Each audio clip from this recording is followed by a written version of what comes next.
A Belgian priest named Georges Lemaitre suggested the Big Bang Theory in the 1920s. He theorized that the universe began from a single primordial atom. He established that the universe is expanding because space is stretching. Now, he didn't establish that.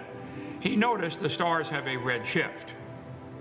How many of you have ever been in your car by the train track when the train's coming by, and you hear the sound of the train, and it changes pitch when it goes past you? On the way in, it's compressing the sound wave. It drops when it goes past you. That's called the Doppler effect. Lemaitre noticed the stars are giving a red shift. He said, wow, that means the light from the star, which gives off the rainbow, red, orange, yellow, green, blue, violet, the star must be leaving because the spectrum line is shifted over toward the red of the rainbow. Oh, if a star was coming toward us, it would compress the light waves and give a blue shift. He's probably right. I'm not going to argue about that at all. But then he said, because these stars are giving a red shift, that proves they're moving away. I believe that's reasonable. Therefore, if we extrapolate back in time, everything came from a dot. Oh, no, that's not reasonable. 17 times the Bible says God stretched out the heavens. The Bible says God made the earth first, then he made the stars, then he stretched them out. So they're given a red shift because God stretched them out. They're still moving. Not because they began from a big bang. Good evening, folks. Ken Hovind here in the crew at Dinosaur Adventureland in Lenox, Alabama. It is February the 13th, a very famous day in history. We'll talk more about that in a second. Not only because it's Friday the 13th. By the way, they started saying it's an unlucky day because that's when Christ was crucified. No, he was crucified on Wednesday, not Friday. I read all the reasons why they chose this day. It's all stupid stuff. Anyway, but there's a different reason tonight. A very important thing happened on February 13th. Long time ago. You'll talk about that in a minute. Okay, let's see. We're on Rumble, or Facebook, on Rumble. A bunch of people there. X, our own app, KentHovind.tv. On Instagram, you can get us there. On TikTok, sign up for all of them. If they take us off of one, we'll be up on the other. Thank you, atheists. You worked so hard and wasted thousands of hours to get me taken off of YouTube. It made us spread out like wildfire. Yeah, didn't it? Okay. Let's see. Right here. We are straight north of Pensacola, 70 miles in Lenox, Alabama. Come on up and see us. Finally got one of the bids today to do all the blacktop we need. We drove around, measured everything off, $133,000. We got about $50 saved up. So looks like if you want to help, call Bobby at the office, 855-BIG-DINO. If you want to contribute, we're going to blacktop. We're going to run out when we run out of money, we run out of blacktop. So our Noah's Ark should be open in 2 months. Get it going great. Guys that are working hard down there. Let's see. There's our Noah's Ark right there, 172 feet long. Raising funds to blacktop the road. Call Bobby if you want to help. Getting bids now. I got one, 133,000. I'll try to. He said if we don't, that's to do 15-foot wide road. Okay, never mind. Doesn't matter. We can get it maybe down to 100,000, but still a lot of money. Okay, let's see. If we can't do it all, we'll just quit. We run out of money. Right there is the outer loop and the inner loop. Never mind. Okay, you can help us stay open for free. Join our 777 club. I like what you're doing. I'm going to help you win souls. Go to drdino.com. If you support our ministry, great. If you don't, we're going to do it anyway. Okay. Let's see. February the 13th, a famous day. What happened February 13th? Well, April 21st, in 2 months, is our 10-year anniversary of getting this property donated to us. If you want to help get it finished, come on down. We need lots of help finishing that ark. We need plumbers, Kevin, electricians still, plumbers, sheetrockers. We need people willing to work their fingers to the bone. People willing to work their fingers to the bone, okay? A lot of people willing to show up and eat. Yeah, we got enough of them, okay? February 13th, in 1633, Italian astronomer Galileo Galilei, what a name, okay, arrived in Rome to be tried before the Inquisition for professing the belief that the earth revolves around the sun. Can you believe that? 400 years ago, they took him to trial, found guilty of claiming that the earth goes around the sun. See, back in those days, everybody believed the geocentric theory. Everything goes around the earth. He professed the belief that the earth revolves around the sun, took him to trial, lost, had him put in house arrest for the rest of his life. Think about that. The geocentric model places the earth at the center of the universe. That was taught in universities for over 1,500 years, nearly 2,000 years. It was first formalized by Aristotle in the 4th century before Christ, and later refined by Ptolemy in the 2nd century after Christ, through his work Almagest, which became the authoritative astronomical text for more than a millennium. For more than 1,000 years, they would study the stars based upon a model that was wrong. Who would have thunk it, Joseph? Yeah. A text that was, they believed something that wasn't true, the geocentric model. The model remained dominant in academic and religious institutions throughout the Middle Ages and into the early modern period. Nicholas Copernicus introduced the heliocentric model, the sun, helio means sun, in the 16th century, and Galileo made observations like the phases of Venus, going through the phases, you can see, crescent shape like you can on the moon, provided strong evidence against the geocentric model. The geocentric view was not fully abandoned in universities until the 19th century. They were still teaching it 200 years ago. So which is correct? Heliocentric, helio meaning sun. Does the earth go around the sun, or does the sun go around the earth? Well, let me see if I got this straight now. All the universities taught something that was wrong for 2,000 years.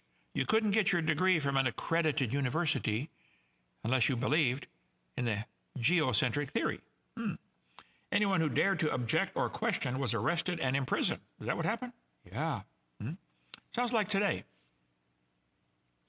Anyone who dares to question the established religion of evolution is mocked, cast out of teaching positions, hated, and made the subject of internet mockery.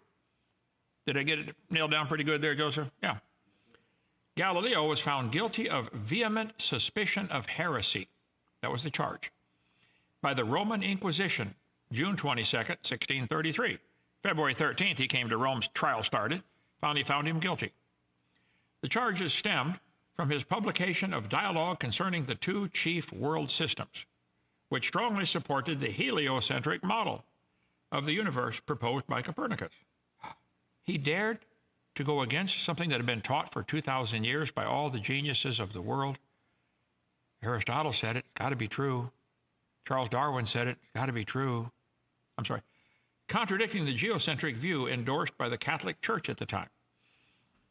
Although he was not found guilty of actual heresy, he was sentenced to formal imprisonment, which was immediately commuted to house arrest due to his age and his poor health. He spent the remainder of his life under house arrest at his village near Florence, Italy, until his death in 1642. 9 years of house arrest. For what? For teaching the earth goes around the sun. Sounds like today, doesn't it? Anyone who questions the established science of these family trees that says humans are related to octopus, yeah, you don't dare question that. You'd be cast into academic Siberia. Right? If you dare to question the idea that established science says dinosaurs turned to birds, Joseph, there's a lot of dumb ideas floating around, but that's got to be floating at the top of the pile. Dinosaurs turned to birds. If you believe that, you drank the Kool-Aid. Look at me. That's stupid. Real stupid. Think about it. Think about it, okay? No animal turns to any other kind of animal. None. But if you don't believe that, you'll be banished. Academic Siberia. Anyone who questions the established science of the geologic column and doubts the layers are different ages is mocked and banished to academic Siberia. The majority believed and taught wrong geocentric model for 2,000 years and persecuted those who opposed it. February 13th, today, is a major day in the war to correct science that was entrenched but wrong. Let's make today, February 13th, another major holiday in the war to correct science that is entrenched but wrong. The majority believe and have taught the wrong, non-existent, illogical geologic column for 200 years now. It's time to throw it out. Galileo will be proud.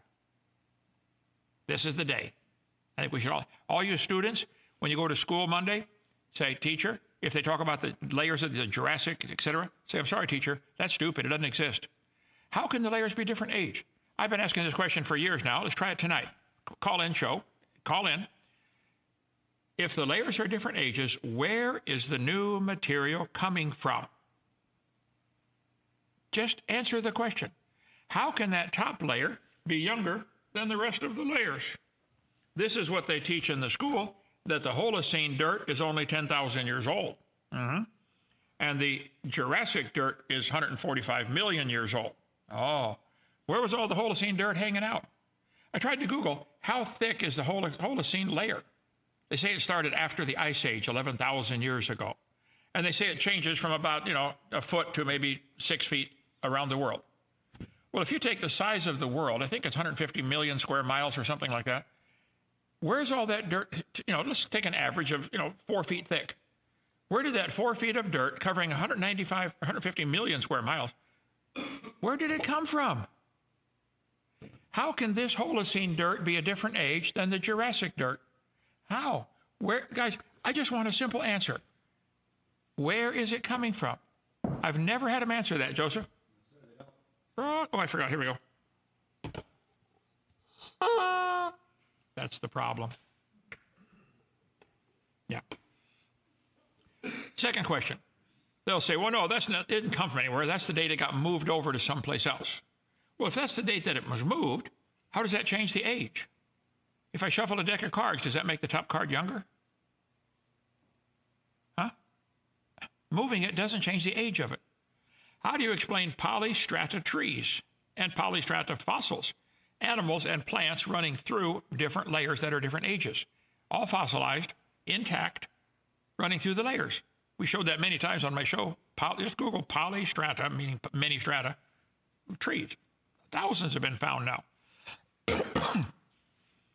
Last question. If this geologic column was proven wrong, would you admit it? Let's build on that tonight. Any you atheist questions, call in, talk show. Questions, send them in. I take the position that geologic column does not exist anywhere. It's fake. It's phony. It's stupid. Did I make my position pretty clear? I understood. You understood? Okay. So get some questions in here, Joseph. Anybody want to defend the geologic column? This is a good day to do it, February 13th, Think about Galileo. Yeah. Sea Science Labs. If you're happy and you know it, smack the like. Oh. Kent, how do you reconcile Jesus saying, drink my blood, eat my flesh? Drinking blood is against... I think it's obviously symbolic. The Matthew Henry commentary did a great commentary on that back 300 years ago, whenever 1700s. Google Matthew Henry commentary on those verses where he talked about that. And I don't want to take an hour on that. That's not my focus of my show. It's on evolution, okay? But yeah, check that out. Dosic. What do you think about the carbon-14 levels not being equilibrium yet? I covered this on video 7 in great detail.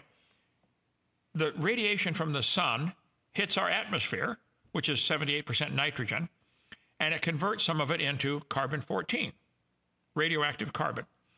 Then radioactive carbon is unstable. It breaks down, turns back to nitrogen, and it releases some atoms and some particles. And you can hear it click on a Geiger counter. So what they're doing, they're putting a Geiger counter, and they're hearing this decay. And so they've studied it, tested it very carefully.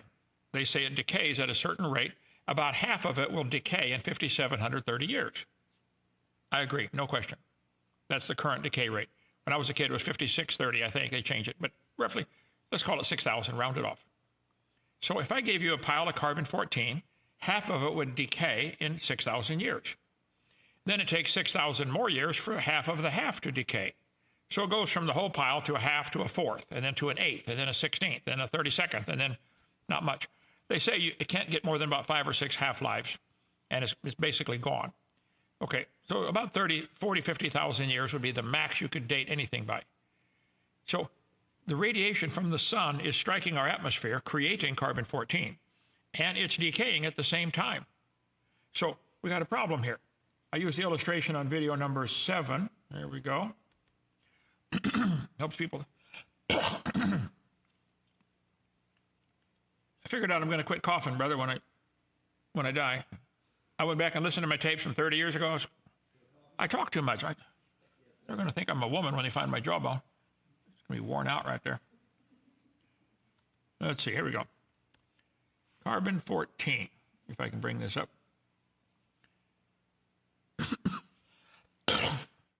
Let's see. No. Carbon. Here we go. Carbon dating. Carbon dating. Okay. Here's the equilibrium problem that they don't like to talk about. Right here. Coming up. You can get all my slides for $100 on a thumb drive, what, 50,000 or something now? Yes, sir. Please do. Okay. Carbon-14. All this is covered on there. Half-life.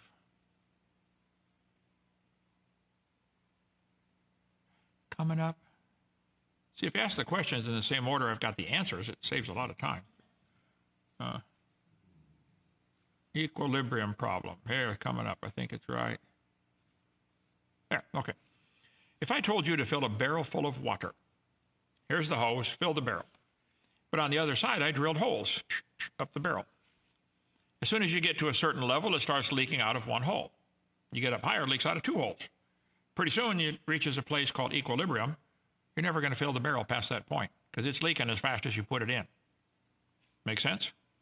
Equilibrium, it's filling and leaking at the same rate. Well, they've done studies on this. They say the Earth's atmosphere would take about 30,000 years to reach equilibrium. The sun is producing it, and it's decaying. It's leaking out the other side of the barrel, okay? Radiocarbon. Let's see. Inaccuracies in radiocarbon dating. Summary. They are assuming it's already, I'll get this here. The freshwater reservoir effect in radiocarbon dating. That's not the one I wanted. Let's see, right here. The Earth's atmosphere has still not reached equilibrium. They said it would take 30,000 years to reach equilibrium. So then they said, well, we know the Earth is older than that, so we can ignore this equilibrium problem. No, you can't, guys. Earth's atmosphere has still not reached equilibrium. I've got slides on that somewhere here. There you go. It's been calculated it would take 30,000 years for Earth's atmosphere to reach equilibrium. Then they said, we know the Earth is millions of years old. We can ignore this problem. No, you can't. The Earth has still not reached equilibrium. Radiocarbon is forming 28 to 37% faster than it's decaying. They've known this for, what, 25, 35, 40 years. Mm-hmm. Is radiocarbon forming faster than it's decaying? Yes. AI generated answer. Forming faster than it's decaying, 28 to 37%, even today. Well, hold it. If the Earth's atmosphere has still not reached equilibrium, then you can't carbon date anything because you'd have to know how much was in it when it was alive.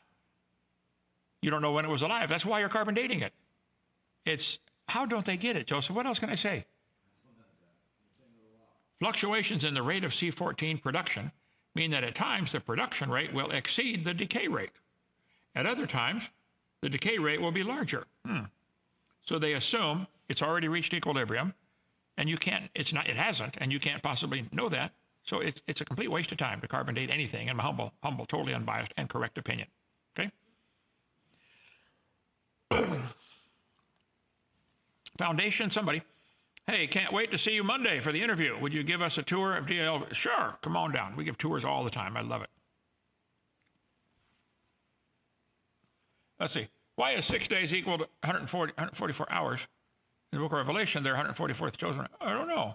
I think there's lots of numeric, more than a coincidence through the Bible. There's a book on numerology, the stuff found in the Bible. The equidistant sequencing of the Hebrew alphabet will blow your mind. They went through, count every 7 letters, and it makes a new word. I don't know how you could write a book like that. Just type, what's the name of that book? Bible codes or hidden codes in the Bible or something like that. They look up equidistant lettering system. Equidistant lettering. Can you write a letter that hidden in that letter, every 10th word, every 10th letter of spells out another topic? How you could, I don't know, I can't do it. Okay? When God made us from the earth in a day that isn't our day, that's God's day, like the day of the dinosaur. Well, that's not true, because later he said in 6 days he made heaven and earth, the sea, and he wanted them to rest on one, because he worked 6 and rested 1. Plus on day 3, God made the plants. On day 4, he made the sun. How long would those plants last with no sun, Brian? And on day 5, he made the insects to pollinate the plants. The days have to be literal 24-hour days. Now, it's true they're also symbolic of a much bigger picture, where God is probably working on a 7,000-year calendar, like the big chart behind me. There's a smaller version of it. 4000 BC, the world was created. 2,000 years ago, Jesus came. We're now in what's called the time of the Gentiles. We've gone through about 6,000 years, and there's a 1,000-year period coming up called the day of the Lord. So it's true, the day of the Lord is 1,000 years, but that's not talking about the creation days. Okay? Go ahead, next question. As a fundamental Baptist, do you believe the Nephilim were the children of angels, or were the sons of God simply children of Adam? Kevin, I wish I knew. I've studied that till my brain hurts. There were giants in the earth. I mean, they're finding fossils of people 18 and 20 feet tall. And they get hidden in the Smithsonian Museum, a lot of them, because they go against the evolution religion, which says man's getting bigger and better and stronger. So I don't know. I don't think it's possible for angels to procreate with humans. Maybe it's just giant people from before the flood. The genetic code would be carried through Noah's sons. And who were Noah's sons married to? You know, their wives, obviously, but, you know, maybe they were part of, maybe they carried a gene code through for something else. And it just happened to trigger once in a while to get, you know, one family can have 8 or 10 kids and they turn out wildly different. You get them the same way, you feed them the same food, they grow up in the same house, and they turn out different. Some are real tall. Both of my brothers were 6'4". My sister was 6 feet tall. What happened? I don't know. So I can't answer that. Wish I could. I wish I knew the answer. And unless the Bible's real clear, I try not to be dogmatic on any topic. The Bible, here's the theories. That's my modus operandi, okay? If the Earth's only 6,000 years old, can you explain the continental drift? We know for a fact they were all one landmass. Jim, how do you know that? Because of the shapes of the continents? Stop and think now, Jim. They're going to tell you, Pangea theory says South America and Africa used to fit. What they don't tell you is they shrank Africa 40% to make them fit. Check it out. Check the land area of those two, okay? They don't tell you that they took out all of Central America and Mexico. We cover all this on video 6. They twisted Africa one way and twisted South America the other way. And they also don't tell you what I think ought to be obvious. People say, do you think the continents were, South America and Africa were connected? They're still connected right now underwater. Aren't they? I mean, if you take the water out, there's dirt under there. You know, they say, look at the shape. Yeah, my house and the neighbor's house would fit too if you slid them together. What does that prove? Nothing. Somebody's got imagination like SpongeBob. Stargaze. The Bible code is amazing. Much more to come. It is stunning, the Bible code. Chuck Missler. I spoke many times with him at conferences and stuff. Good friend of mine. He wrote the book about the Bible code. It's fabulous. Solomon. How were their days before the sun? Well, our day starts at midnight. Why is that? It's dark out. The sun, one spin of the earth is a day, whether there's a sun or not. If the sun disappeared today, how long would the days be? 24 hours. One spin of the earth. Don't have to have the sun for that. God himself is light. And I think God made the sun later purposely so we would know, don't worship it. It's important to have. It's nice, you know, but you don't worship it. Thumbs are nice to have too, but I don't worship it. So I think the sun was made on day 3 purposely so they would know. And many cultures around the world worship the sun. That's called stupid. Nick, how was the 2000 Disney movie Dinosaur and its theme park ride affected dinosaur culture?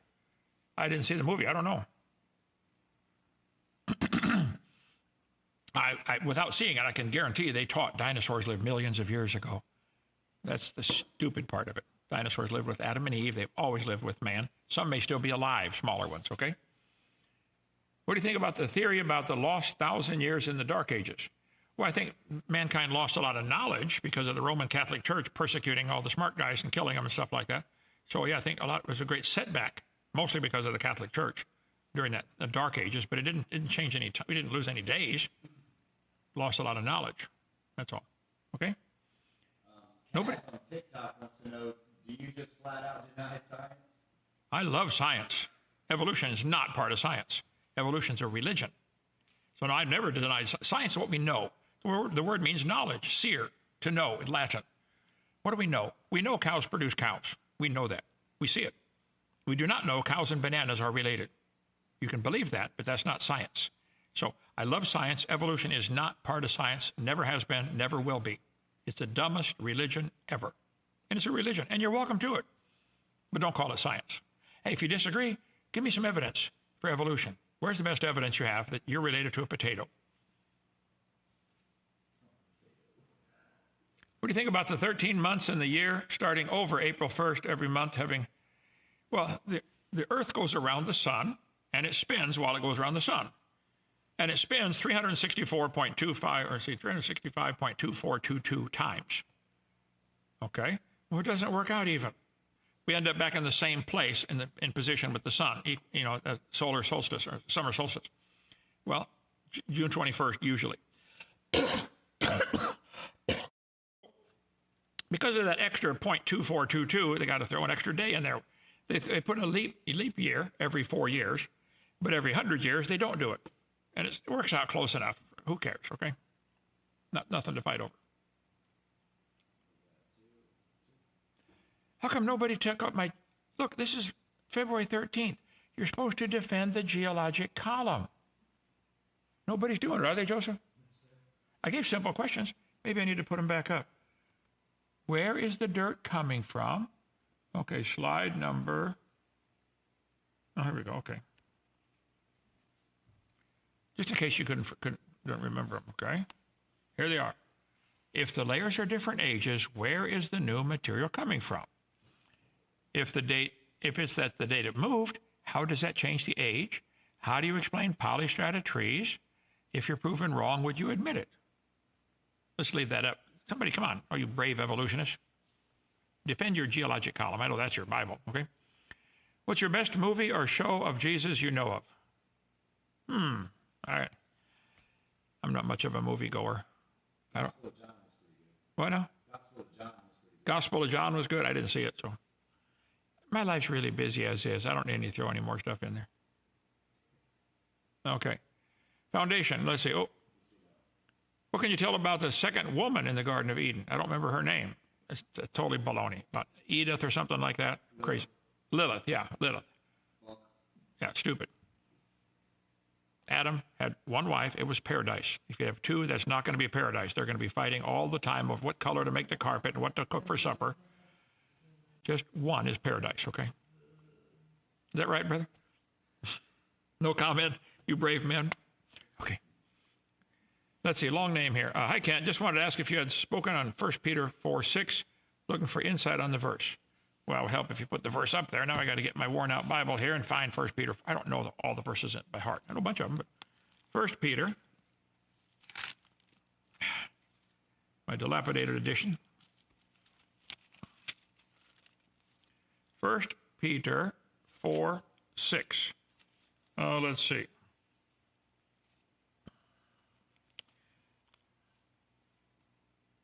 For this cause was the gospel preached unto them that are dead, that they might be judged according to men in the flesh, but live according to God in the Spirit. There are 33,101 verses in this book. Some of them still puzzle me, and that's one that still puzzles me. One theory is, when Jesus died on the cross, he said to the thief, today you'll be with me in paradise, not heaven. And Jesus talked about the rich man and Lazarus going to Abraham's bosom.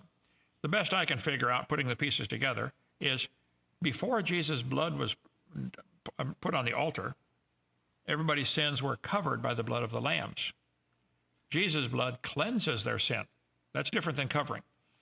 And so he told Mary when she came to the tomb that morning when he arose, she said, don't touch me. I haven't yet ascended to my Father. He ascended, presented his blood to the altar in heaven, apparently, came back down and told Thomas, go ahead, put your finger in my hand, okay? So I think he had to be, the gospel had to be preached to those that were in captivity. They were in paradise, Abraham's bosom, in the center of the earth, not heaven. Rich man and Lazarus, Luke 16. They could see each other, talk to each other, but they couldn't get to each other. There's a great gulf between them. So the best way I can put all the verses together is before Jesus died on the cross, they didn't go to heaven. They went to paradise, Abraham's bosom. Okay? Have you heard of the stories of Jesus spreading his lost years in Cornwall, Britain? I have not, but I bet somebody from Cornwall made up that story so they could sell real estate. Here's where Jesus walked. Price goes up. Yeah, right. I wouldn't believe that for a second. Why do you think there's no mention of demonic possession or casting out demons in the Old Testament? I'm trying to think if they're, maybe not casting them out, but certainly was there demon possession. I don't know an answer to that one. Think about that one. What? King Saul, demon possessed. Yeah. Good point. David played the harp to get rid of it. Yeah, okay. Let's see. Ken Hovind, I'm a creationist, but the evolutionists agree with you that the material is the same age, but says the dates is when it got laid down. Well, that is question number 2 on my sign there. If that's the date it was moved, how does that change the age of it? Does shuffling a deck of cards make the top card younger? It's still the same age. Simple enough to me, yeah. Okay, angel, Joy Kingsley. One guy told me his wife was an angel, always up in the air harping about something. I'm not sure what he meant by that. Let's see.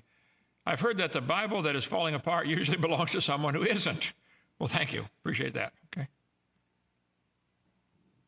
Are you related to Eric Hovind? That's my son, Eric Hovind.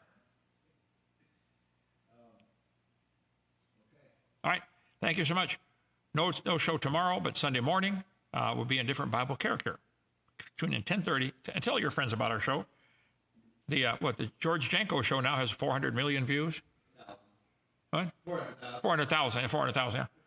Yeah. I'd like to be on every broadcast in the world, friend or foe. Call them up, say, have Kent Hovind on. Doesn't do any good to have me call them up. Hey, can I be on your show? You call them and say, have him on. I do it for free. I sure have trouble and I leave, shut the door, go back home. Okay, see you Sunday morning. Bye.